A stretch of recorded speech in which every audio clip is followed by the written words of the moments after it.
Lots of stuff came out about assault and nasty behavior in women's soccer. I mean, yesterday. I was like, again. I'm at this point now where I'm. You talk about it.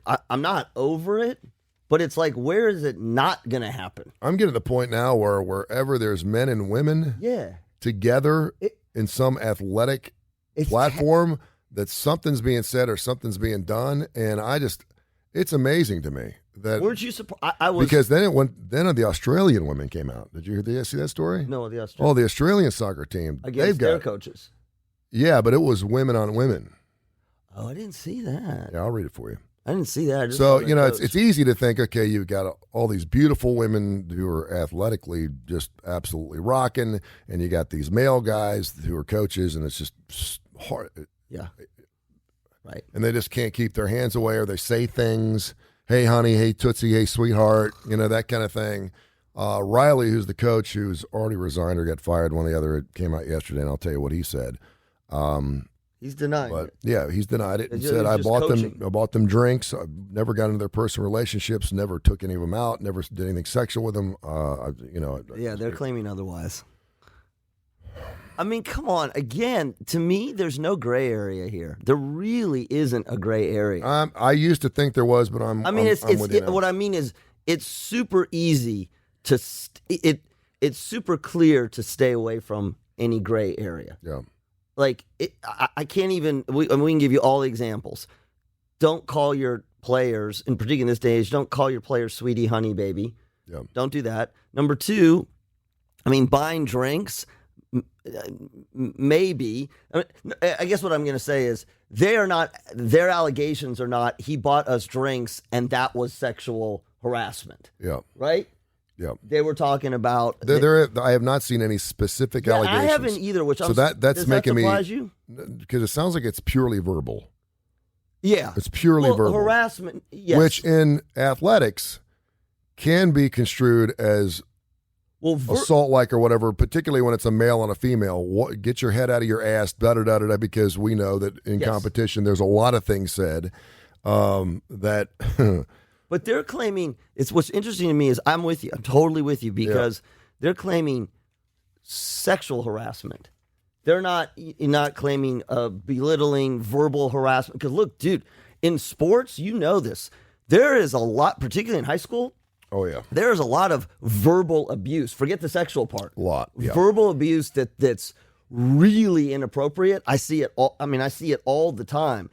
Telling a kid once, get your head out of your ass is probably not great, but it's fine. It's okay. Mm-hmm. But you see coaches go off the deep end verbally. Yeah, we see it player on player. I mean, the fact that Richie Incognito, that story's 10 years old, he's still playing in the National Football League. I mean, the stuff he said was like, wow, and he's still playing. Well, and like you said, if it was in a workplace, oh my God. Yeah, I mean, yeah. So I don't know what was said or again, as a guy, it's not really that hard. You just have to think twice about what you're saying. I think about things, and you've had your family say things where you called someone sweet pea or baby, and then someone like a Rachel Barbeau, who's a great friend of the show, kind of throws me off a little bit because she likes that. She considers being called baby or sweetheart a term of endearment. By certain people. By certain people, but it doesn't take long for her to acknowledge that it's okay. I mean, a first-time encounter, baby, you were great. That's okay with her. She likes that. She understands that. She's more that cutting the crap. But again, if she looks at you as a creep, yeah, exactly. And it's intention, and it's a great example. It's a great example. People, I mean, it's not just women. You can tell the creep factor. Yeah. Right. So when I inadvertently am calling my daughter's friends sweetie. Mm-hmm. I was corrected not because they thought I was a creep, but they thought it was at 20 years old. That's a sign of disrespect. Yeah. Okay. But I don't even want to go there. If I was calling him, hey, baby, sweetie, there's a total difference in tone that A, you as the man know. Yeah. You totally know. And B, you're not fooling anybody. I mean, that's the thing. Rachel Barbeau is a great example. She could sniff this out in a second. Mm-hmm. right? You call her sweet. And she has. I mean, she's had some men that have come on to her that, Yes. one we know very, very well. Yes. Who's no longer with us. So yeah, I see that too. Again, that gray area is getting smaller and smaller for me. And there's a lot of guys that work with women that have very good working relationships. They can tell jokes. Yep. They can talk about their personal lives. They can talk about their wives, their girlfriends. They joke about things, and it's all good. Yep. The line that you can go up to. But like you said, I think you bring up a great point. The respect thing is like, am I sharing something with somebody? Is it disrespectful to be sharing something that they perhaps just think twice about what you're gonna talk right. about? Well, you should always. We were playing golf with Curtis Strange, who I love. Okay, and we were playing in a program. It was me and Alan and Jay, and Curtis comes across this old cantankerous kind of guy, and the first few holes we're playing, and I had a couple of pops, and we just got off the air, and we're out here having a good time, and I went and put my arm around him, and he didn't like that, and he's like, "Leave me alone." I thought he was joking, but he was serious. I was like, "That's totally cool." Apologize. He's like, "No, it's fine. Just don't touch me." I said, "Okay." And then he went on the second hole. Yeah. Golf is a wonderful thing because you really get to know a lot about the people you're playing with if you want to be. It's great for business. If you can get on a golf course with a business person, you're probably going to close the deal if they like you. And you're in the middle of nowhere. No one can hear what you're talking about. Right. No one can, people are peeing off the green. You're cussing, you're smoking, and he went on, I think, 2 or 3 to tell us this joke. He's like, "I'm going to find out where we're at here in this group." And he told this joke that was so off color. Right. It made you uncomfortable. It made me uncomfortable. I laughed at it. It was funny. Al was like he had heard it before, and Jay was kind of like, "Whoa," but thought it was funny. And he's like, "Okay, now I know where we stand. Now I know what we can get away with." And it was super cool because. Then did he let you touch him? No, but it was kind of a little passing of the. But we acknowledged each other more. And from that point on, he knew that he wasn't playing with a bunch of Christian pansy asses that you couldn't drop F-bombs around. Well, and that's just Curtis Strange. Yeah. And I thought it was really interesting but he had been on our show. We already kind of acclimated ourselves. We had plus pleasantries. Don't you think again goes back to the same thing. Celebrity, public figure, that he's doing it to sort of test where you guys at. Yeah. More so than you're a public figure, but would you go do that to test where people are at? I wouldn't. No. But we did play golf for the Striker Strong thing a couple Fridays ago, and we had a kid from was it Jacksonville State or Montevallo? And one of the golfing kids who was 19. His name was Ethan. Could just knock it out of the box, and he was thrown into our fourth. We needed a fourth, and we loved it. And so I'm with a couple of guys who we can get after it. We can talk some crap. And you're on a golf course. The rules are a little different on a golf course, and we're with a 19-year-old. And one of the guys I was with went up to him and said, "Hey, if I drop the F-bomb, is it going to bother you?" That's great. And he's like, "No." And he's like, "Okay, because you're going to hear it a lot." And so at that point, we all kind of let our guard down. Totally appropriate. And we had a great time. But you see how, I know I'm making a joke of it. Well, he basically said, "Well, I don't effing care if you do or not. Right. I'm going to say it." But, and again, a golf course the rules are a little different on a golf course. Alex Morgan went off. I mean, she went off. And these are the big name folks. Yeah, and again, we would need to know specifics. We don't need to. I should not have said that. It would be nice to understand exactly what happened. The question that a lot of guys that have to say and have to bring up, and this goes with Harvey Weinstein, it goes with Bill Cosby, it goes with you can go. It's the amount of time that seems to pass between the incident and then when they decide they want to say something. So Emily Ratajkowski, who is the one that was in the Blurred Lines video. Mm-hmm. With Robin Thicke, was asked yesterday, okay, that video came out 8-9 years ago, whatever, yeah. And she's writing a book called My Body. It's always about a book. And they're like, "Why are you bringing this up now?" And she said, when I was in that video, I was asked to be, along with 2 other women, we were asked to be topless all day. I couldn't put any clothes on all day because we were shooting this video over and over and over again. The guys kept saying, let's shoot it again, let's shoot it again, let's shoot it again. And she said at that point, I was a nobody. Yeah. And she said, had I said something about it at that point, I wouldn't be as famous as I am now. That's right. So part of me is like, wait a minute. You just said you wouldn't be as famous as you are right now had you not made that video. So two things. No, I don't think she's saying that. That's what she said. She said I would not video, or had I said something? She said had I said something, I wouldn't be famous like I am now. Okay, yeah. Because I was a nobody at that point. No one knew that video launched me, catapulted me into the SI thing and everything else. It got so much, and so I didn't want to ruin my fame and fortune. Mm-hmm. And again, I get power plays. We can go Monica Lewinsky. We're on Powerful People. Yeah, I mean, it is your choice. You did make a choice, but. And I don't know if this is happening at the soccer level. Right.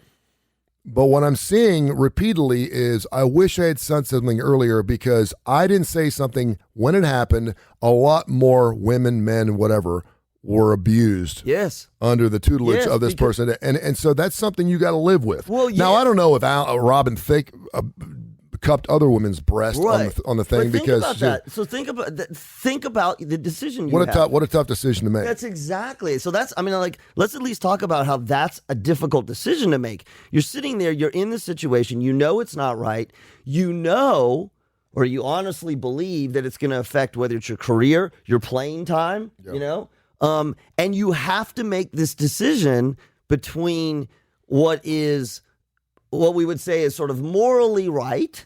And this is why abuse victims don't come forward, because you know that if you come forward, A, you're going to be dragged through the dirt. Mm-hmm. B, your career could be, it could be ruined or at the very least tainted. Mm-hmm. And so you keep doing, I see this all the time. I've worked with victims this way. I'll just let this one go. I'll just let other people will come forward. Yeah, it's called. It wasn't that bad. It wasn't that bad. Diffusion of responsibility. I'll wait until the end of the season. Maybe this is how it is in this industry. Yeah. Sometimes. And then I got to make a decision. One of the younger players said that. She said she started playing scared. Yep. She started literally, forget him, she was playing scared. That's another thing I've seen with female athletes and male coaches. You talk about working against what you're trying to accomplish as a coach. Yeah. Do you find it, I don't know what the word is, self-appreciating? I'm not sure what the word I'm looking for. Do you find it, though, if you know it's wrong, mm-hmm. but you know that if you take it, when we had it, people do it with their bosses all the time, get berated, sexually harassed, but I know that if I stick through it and take it for a while, I can get to where I need to be professionally or make the money I want. And so you put up with it until you get to the point where you're a famous fashion figure or whatever, or, Megan Rapinoe also came out, Rapinoe, until you're to the point where you're super famous, and then it's okay to come out with it because the ramifications don't hurt you financially. That's exactly. Well, not even financially. So they're willing to put up with it for a long period of time, knowing that other people will probably be abused under the same individual, and you're allowing it to go because you haven't gotten to where you need to be comfortable enough to be able to say something because you don't want to lose your entire career. Or it's a credibility thing. So it's a credibility thing. If you're young, either a rookie on the team, if you're just coming out, the dancer, the other question is anyone going to believe me? This is another problem with domestic violence and sexual harassment and abuse. There's a lot of women who believe that if I say something, no one's going to believe me. Yeah. I mean, they honestly believe that, and particularly if you don't have a sense of power. The other thing is within the other groups of women, who do you trust? So let me ask you this, as a psychologist. Let's dumb it down and say a woman is working at a law firm. Okay. She's an intern. Or she's a new associate? She's a new associate, but she came in as an intern. She started working as an intern in a law firm. Then they offered her a job. Yeah, got it. There is some situations where you have men put their hands on your shoulders, maybe a little rub. You go out and have drinks with the guys after good cases. blah, blah, blah. Nothing sexual is happening, but there's a lot of sexual overtures. There's some nastiness, nasty jokes, and maybe there's a couple other women in your office, but it's primarily men run, okay? Yep. In a particular law firm, which seems to be, if you watch the commercials, it seems like be mostly men. And you know that you're tough. Mm-hmm. I've been around it. I can hear it. Mm-hmm. It doesn't make me feel very comfortable, but, I'm still good going to work every day. Mm-hmm. I can put up with it, and it's just the way it is in this particular industry. You've told that in your brain, knowing that newcomers are coming in, and they're a little uncomfortable. Maybe they're not as hard-shelled or as callous as you are towards some of the insults or comments or sexual overtures that come your way. And so you're willing to put up with it for a long period of time until you get your feet under you and you become a partner or whatever. Yeah. Is that okay? Is that okay? I mean, that's a choice. Unfortunately, that's a choice you should not have to make. There you go. You should not have to go. You should not have to go, okay, should I turn them in right now to the bar knowing that I may ruin my career? There you go. Because that's just the way it is. Yeah. And or do I put up with it as long as it's not something, and I mean abusive, like physical abuse, where it's something that, but it could be mental.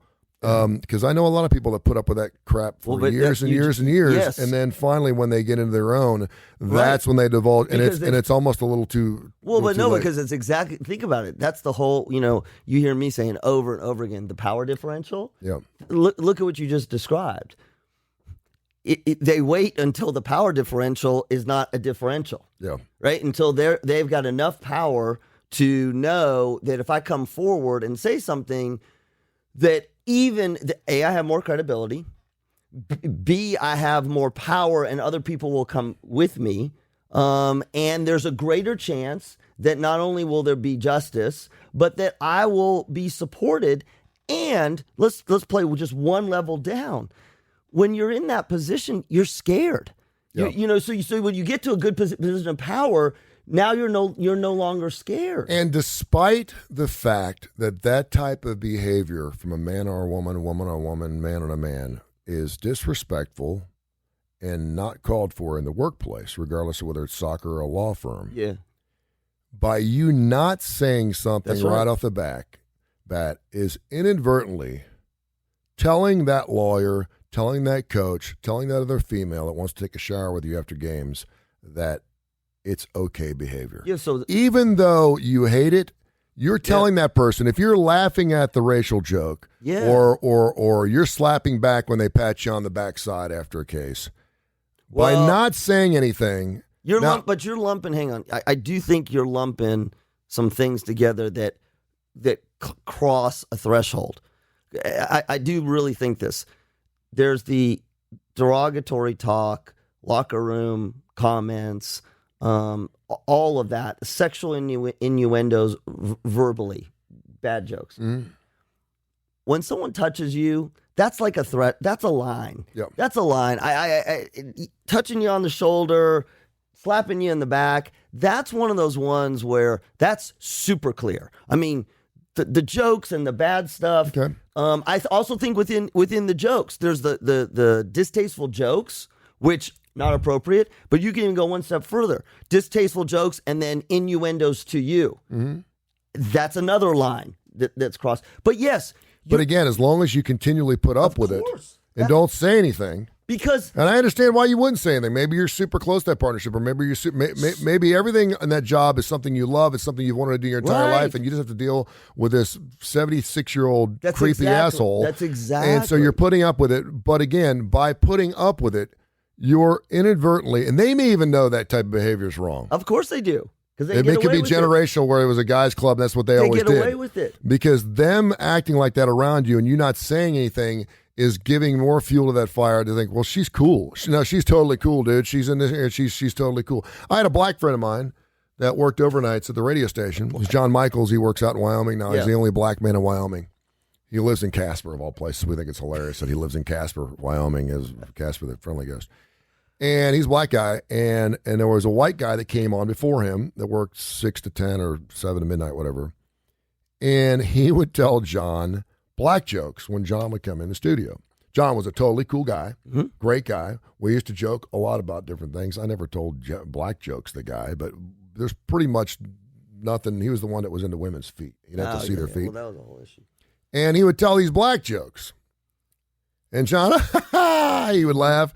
And then this guy would leave. Right. And I would be coming in from a bar gig, and he's like, man, yeah, and it went on for years. Yeah. And he's like, I'm just, it's starting to wear me out. I'm like, you got to say something. Now, in this particular case, he wasn't going to get fired by reporting this guy or saying anything. It was two guys that had equal jobs. And I was like, John, if it bothers you, man, say something to him. He thinks that by you laughing at his jokes, he thinks you think it's funny. And he's going to keep doing it. And he's not going to get his feelings, or you just got to say, stop with the black jokes. Now, he may go, whoa, John, because it's been going on so long, but you got to say something. In that particular case, he wasn't going to lose his job. It wasn't a power struggle. So that's much more even keel. Listen, so that's a conflict avoidant a situation. And here's the other thing. You can take it down. I mean, we're talking about clear, inappropriate, potentially illegal behavior. Let's bring it down to the work setting. I see this all the time in the work setting, Tony. Bosses or people in positions of power not wanting to hear feedback, like of any kind. Yeah. Playing, sort of messing with employees, not sexually, not whatever,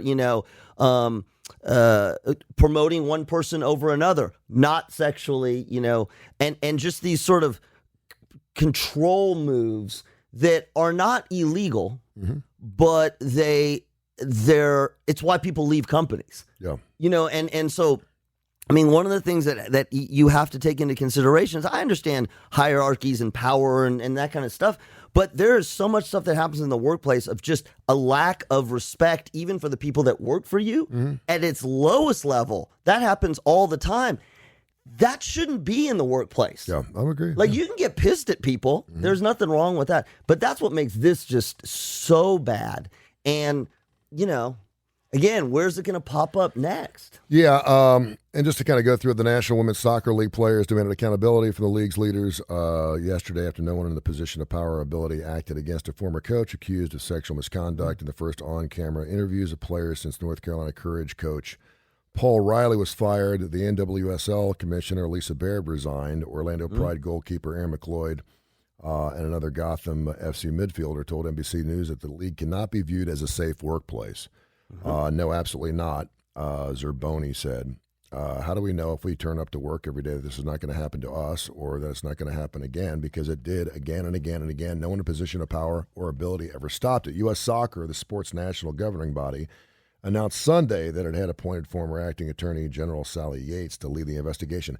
And hell, even when you do report it, we're seeing this with the U.S. Olympic team, the gymnastics team, where the FBI and the CIA dropped the ball, and didn't do anything against Nassar. And I'm like, even when it was reported, that's exactly, they didn't do the right thing, despite the fact that he's going to be in prison. Riley responding in writing to 23 questions from the Athletic, saying in an email that the majority of the allegations are completely untrue.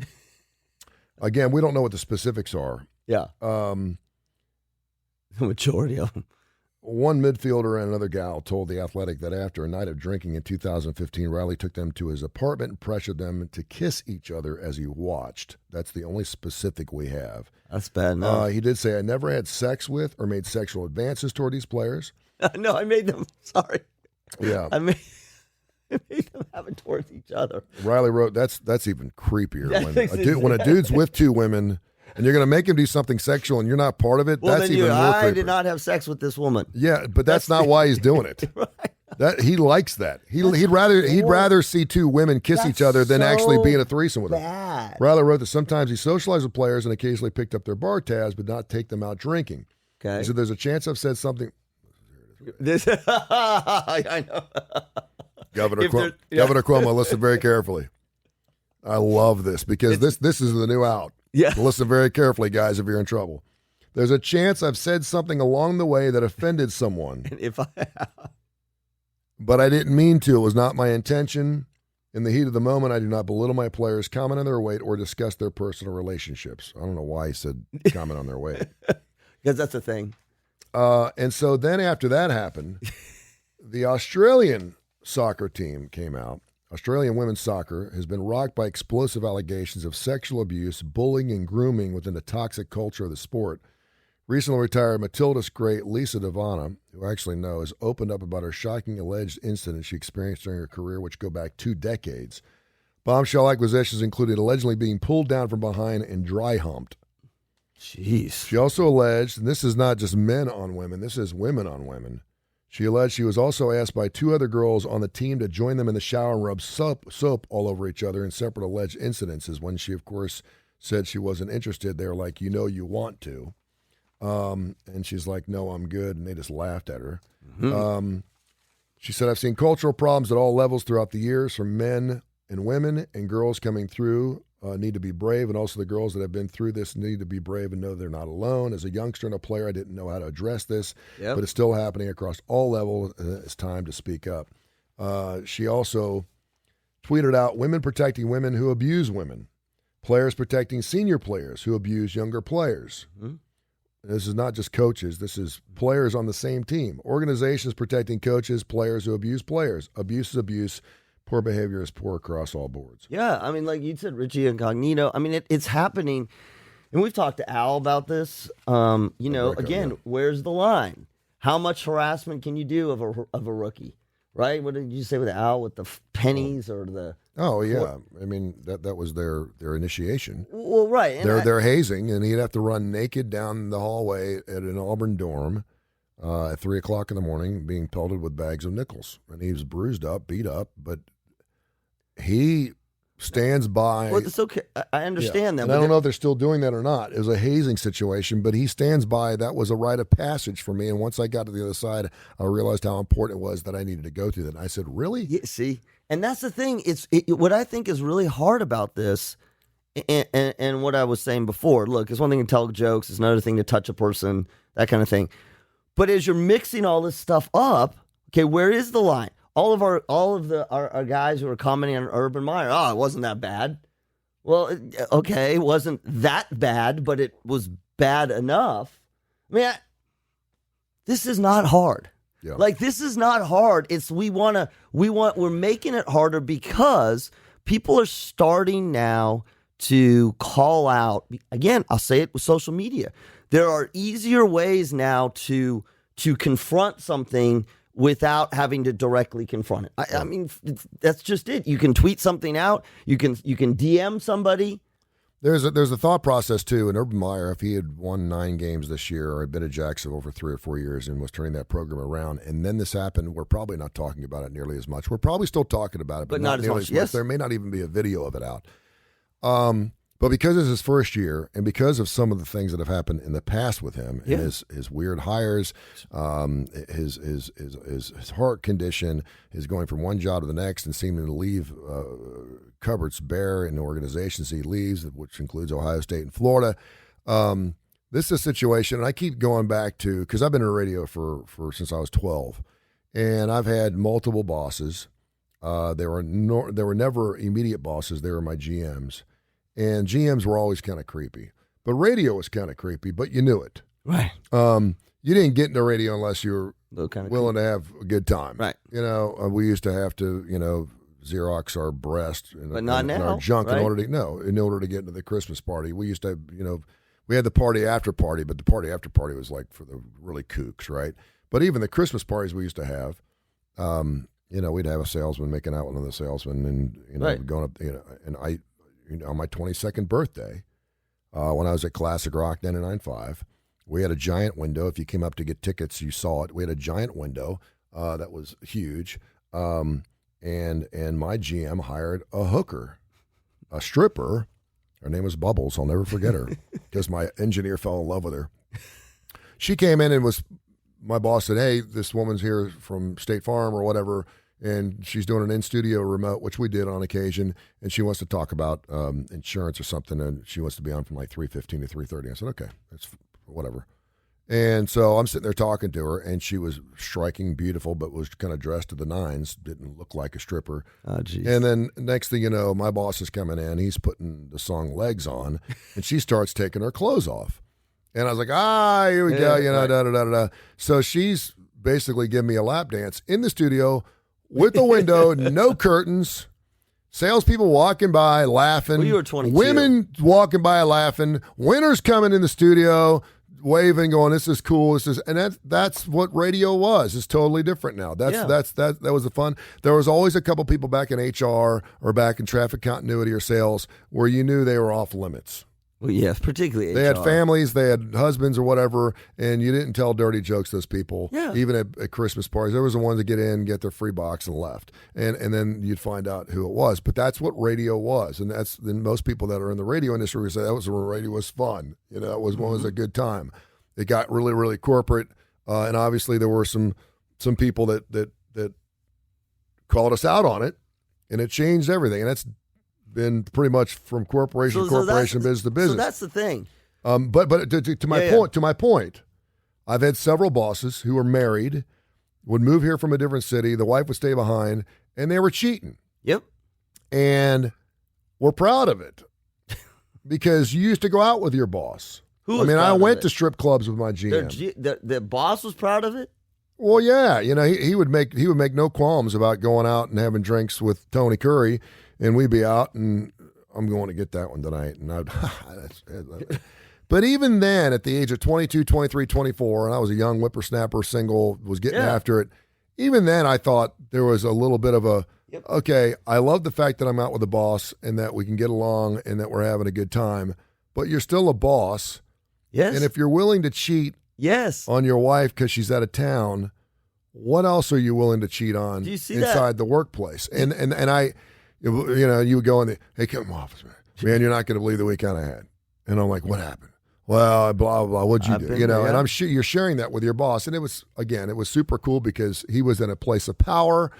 He could fire me, hire me, give me more money, do you take think my it would money have been away. a different, listen, if he would have moved there, everything was the same, but he was single. He was single, not married, and it wasn't employees. Hey, come on out. We're going to go to a strip club. He can do whatever he wants.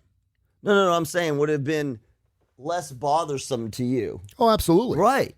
So that's the thing. Yeah, absolutely. Absolutely. But even then, so I'm thinking about Trevor Lawrence, who turns 22 today. What's his thoughts of his boss, who's just got married?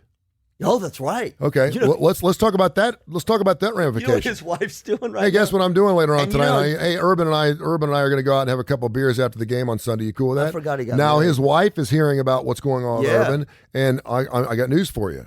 When a wife knows that you're hanging out with a guy who's willing to cheat on his wife, and he's 57, he's hanging out in stinking bars. That ain't a good look. And look how young. I mean, let's just say 22 years old is super young for getting married, and right? Still super impressionable, yeah. Yeah, but yes, you're absolutely right. If I am Trevor Lawrence's wife, I'm like, your ass is playing football, and playing football, you stay away from Urban. Because, again, he's damaged goods. He's damaged goods, and he's a bad influence. He may be, and if I'm his wife, if I'm Trevor's wife, I'm going to say, he may be a great coach. He may, the X's and O's, it's great. He's developing as a player, but he is not a good person. And I have seen CEOs who are great CEOs. They're reasonable to their employees. They're not harassing their employees, but they're married and they're doing all kinds of nasty stuff on the outside, and upper level management knows about it. And it's not that, again, you're in this weird position. You're in this weird position. If you're a publicly traded company, you can't do it, number one. If you're a small private company, you could say, well, he or she's a great boss, but they got a pretty nasty personal life. And, if anything, what you do is you lose respect for that person. It tells that owner, the corporate people, that the person you hired as a GM has somewhat of a lack of judgment. There you go. And if they're going to make a lack of judgment in their personal life, there's a good chance they'll make a lack of judgment in their professional life and not do the right things. Bill Clinton. And that flies in the face of, that's his personal life. That's between him and his wife. Right. Well, it is between him and his wife, and it is right now. I'm sure he's sleeping on the couch right now. But if you see someone who's doing really lousy, bad, creepy things in their personal life, then that's a character flaw and that's a bad judgment, and it's going to cross over into their professional life. No one comes in and does a great job and works to the nines, first one in, last one out, and then is a scumbag in their personal life. Ooh. It doesn't happen very often. No, not very often. Eventually they will slip up because it's part of who they are. No, they will slip up. Yeah. But yeah, you hear about that happen. Actually, let me say this. And you sure as hell don't see it the other way, where someone is a creep and doesn't do a very good job, but in their personal life, they're all. No, absolutely not. No, it absolutely really not. And it's public. What I was going to say is, let's bring this down. It's dialing down all the way. This goes to the social media thing. Yep. If you're young and a company's looking to hire you, Yep. they're looking at your TikTok, they're looking at your Instagram. Sure. You know, we've got this with athletes right now, and the NIL, and teams. This is an interesting thing with collegiate players and their teams. You're doing great on the field, you're doing great on the court, but you got some pretty edgy, nasty social media. Yeah. No racial slurs, but sexual overtones, stuff like that. Your team can say to you, that's not an appropriate representation of us. You have your right to freedom of expression, but you know what? You're wearing our uniform. Yeah. And I've seen it.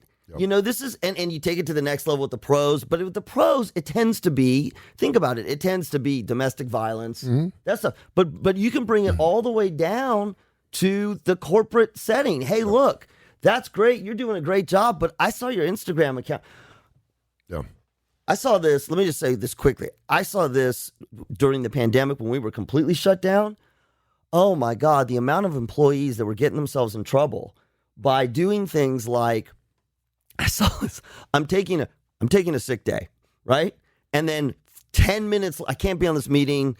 I'm taking a sick day, or worse, I can't be on this meeting. I've got another call, right? Yeah. Then 20 minutes later, there's a Facebook post of them, I don't know, at the zoo shopping or whatever, you know. And you're going, if I'm in charge, my first thing I'm thinking before I'm angry, really, is, what are you, an effing idiot? Yeah. Like, I used to say this to my kids. Yeah. If you're gonna lie good. Yeah, and shut up. Yeah, well, you're right. See, that's where social media, you got to let everyone know what you're doing. And it ends up hey, by the way, we're going to the beach for a week. Well, guess what? You're getting robbed while you're going. That's exactly. You just told everybody in the neighborhood that you're not home.